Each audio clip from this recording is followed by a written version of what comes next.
de la Agencia Nacional Minera está el doctor Sebastián Cabrales. Muchas gracias. Muy buenas tardes para todos ya. A los honorables congresistas de la República, agradecerles este espacio que nos brindan a las entidades del Gobierno Nacional para hablar y disertar sobre este tema tan importante para todos y para el Gobierno en particular, como es el tema de la consulta previa. Extenderles un saludo de parte de la doctora Silvana Javid, presidente de la Agencia Nacional de Minería, y básicamente pues tratar estos temas en el siguiente sentido. El primer punto que quisiera que tuviéramos en cuenta es que para la Agencia Nacional de Minería es absolutamente prioritario los asuntos que tienen que ver con consulta previa y con respeto a los derechos de las comunidades étnicas. Es decir, la administración de los recursos del subsuelo y de los recursos minerales del Estado tienen que estar siempre precedidos de un respeto absoluto por los derechos fundamentales de las comunidades. En ese sentido, quisiera hacer un paralelo con lo que tiene que ver con la Agencia Nacional de Hidrocarburos. Por ejemplo, la Agencia Nacional de Hidrocarburos fue creada en el año 2003. Nosotros fuimos creados en el año 2011, es decir, apenas hace 4 años. Y durante estos 4 años hemos iniciado todo un proceso de trabajo interinstitucional para lograr una mejor coordinación entre entidades del Estado, entre comunidades étnicas e inclusive con las asociaciones de comunidades étnicas del país. Tenemos una muy buena relación con la OPIAC, tenemos una muy buena relación con las comunidades étnicas de la Sierra Nevada de Santa Marta. Hemos venido trabajando en unos procesos bastante interesantes para lograr afianzar una relación y un diálogo intercultural importante. En ese sentido, quiero resaltar la colaboración de la Dirección de Consulta Previa del Ministerio del Interior en un convenio que hemos celebrado recientemente precisamente para fortalecer esa coordinación interinstitucional, para fortalecer los mecanismos de información interinstitucional, precisamente para garantizar que los asuntos de certificación sean cada vez mucho mejores y estén cada vez más fortalecidos, y asimismo poner de presente algunos temas importantes. Básicamente lo siguiente: el tema principal que nos convoca a esta audiencia es si debemos o no reglamentar la consulta previa en Colombia. Y la respuesta desde la Agencia Nacional de Minería es sí. Y sí, mucho en el sentido que lo dijo la doctora Gloria Amparo Rodríguez, quien también la conozco desde hace algún tiempo por unos procesos que llevamos en la Sierra Nevada de Santa Marta, y es simplemente por garantía jurídica y seguridad jurídica a favor de todos, ni en contra de algunos, simplemente en un juego de estar claros en cómo vamos a desarrollar un proceso de consulta previa con unas reglas claras a favor de todos.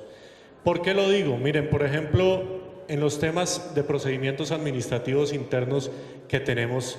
en la Agencia Nacional de Minería,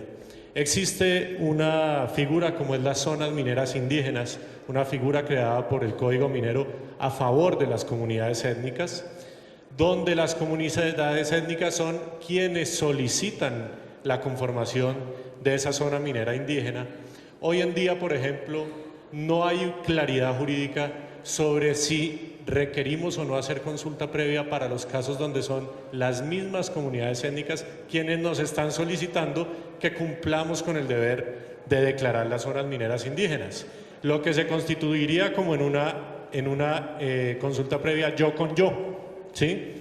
Tenemos casos como las áreas estratégicas mineras, donde el Estado ha querido reservar algunas áreas para que éstas sean exploradas por empresas que tengan la suficiencia técnica y ambiental y no por cualquier persona. Entendamos que en el caso de la minería cualquier ciudadano, según el Código Minero, tiene la posibilidad de solicitar un título minero, distinto a lo que sucede en los hidrocarburos. Por eso es importante tener en cuenta que estas áreas estratégicas buscaban específicamente proteger las zonas ambientales con reservas o con restricciones y proteger a las comunidades que se encontraban dentro de la misma, teniendo como base y como principio básico que quienes fueran a explorar la zona, ni siquiera explotar en principio, sino inicialmente explorar la zona, fueran empresas y personas que tuvieran suficiencia técnica y ambiental y social y económica para desarrollarlo de manera correcta. Las áreas de reserva especial, por ejemplo, son áreas de reserva que buscan que comunidades tradicionalmente mineras, que han vivido tradicionalmente de la minería, como sucede con muchos campesinos en muchas regiones del país, sin que esto sea minería ilegal, por lo contrario, minería tradicional y de subsistencia, son áreas de reserva que buscan precisamente garantizar los derechos de esas comunidades que de manera artesanal han desarrollado la minería. Hoy en día tampoco es claro desde el punto de vista del Código Minero y desde el punto de vista de la jurisprudencia de la Corte Constitucional si esto, que es de solicitud de las propias comunidades mineras, debe estar sujeto o no a consulta previa. Todos estos temas para redondear la conclusión, y la conclusión es la reglamentación de la consulta previa es necesaria a favor de todos, es decir, a favor de la claridad de toda la sociedad colombiana, democrática ella, en donde debemos tener claro cómo desarrollar el procedimiento consultivo. Y esto va en la misma línea de lo que establece el artículo 6 del Convenio 169, y no podemos olvidarnos de eso. El artículo 6 del Convenio 169 es el que obliga al Estado a desarrollar las consultas previas y dice: el Estado debe desarrollar las consultas previas mediante procedimientos apropiados. Hoy en día no tenemos una norma que defina claramente cuál es ese procedimiento apropiado, y creo que todos estamos en mora, todos los sectores de la sociedad, indígenas, el Estado mismo, comunidades étnicas, todos, empresarios, gremios, estamos en mora de sentarnos a dialogar y tener muy claro cuál es ese procedimiento apropiado. Es una obligación que nos establece el Convenio 169 de la OIT. Respecto al tema del test de proporcionalidad, de certificaciones, yo simplemente tengo dos comentarios. Las certificaciones es un proceso que lidera el Ministerio del Interior y sobre el cual el Ministerio del Interior ha hecho un muy buen trabajo y un trabajo importantísimo de fortalecimiento. El Ministerio del Interior en el año 2010, si mal no recuerdo, tenía aproximadamente unas 10 personas en ese trabajo. Hoy en día el Ministerio del Interior tiene todo un piso de personal trabajando y dedicado, fortalecido al tema de las certificaciones. Por lo tanto, es un tema en el que el Estado colombiano y el gobierno del presidente Santos ha puesto muchísimo ahínco y muchísimo interés. Como lo decía el doctor Echeverry, no ha existido un gobierno como el del presidente Santos que sea el gobierno del presidente Santos es el más interesado